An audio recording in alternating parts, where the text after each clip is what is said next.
দেবরাজ এনে কার্য অতিকে অশুভন। এবার কি চোৱা কোন এই দৈত্য রমণী হিরণ্যকশিপু ব্রহ্মাকে তপস্যা করি করি নিজ প্রাণ দিলে বিসর্জন আর তারই পত্নী এই কায়াধুর গর্ভত আছে কে দৈত্যর সন্তানে এই সন্তানক মই গর্ভ থেকে করি নিষ্কণ্টক করি মুরামরাপতি পরে শিরোজিনলয়।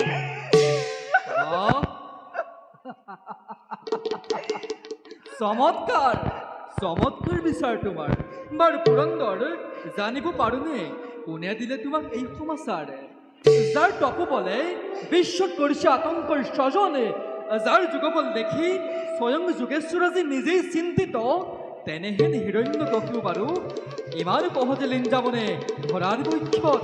তেন্তে হিরণ্যকশিপুকে এতিয়াও জীবিত?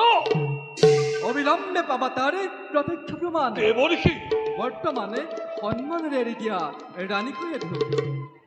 আৰু তুমি যাকে হৰণ কৰি আনিছা বলেৰে তেওঁৰে গৰ্ভতে বিৰাজ কৰিছে একে নিষ্পাপ পুৰুষ পৰম বৈষ্ণৱ ৰূপী পুণ্য ভাগৱত।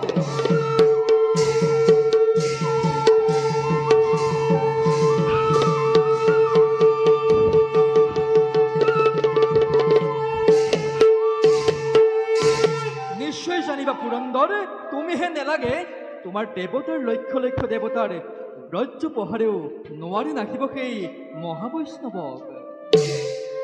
ক্ষমা করা দেবঋষি, ক্ষমা করা মুখ, ক্ষমা করা রানী। না জানি মই কৰিলো এনে ভুল। দেবঋষি মই এতিয়া বিদায়হে মাগিছো। বলা ৰাণী, নাহে মানে হিৰণ্যকশিপু, থাকিব নিৰ্ভয় তুমি মোৰ আশ্ৰমত। দেৱৰ্ষি, দেৱী আপুনি মোৰ পিতৃতুল্য নাৰায়ণ, কৰিলে উদ্ধাৰ এই গুৰু সংকটৰ পৰা। তেতিয়ালৈকে মোৰ স্বামী দেৱতা ঘূৰি নাহি আপোনাৰহে আশ্ৰিতা হৈ লভিম কৰোণা। বলা ৰাণী, নিতৌ শুনাম তোমাক হৰিৰ গুণানুকীৰ্তন।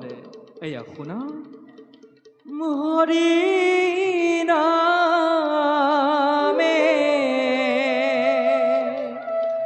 এই হৰি নামে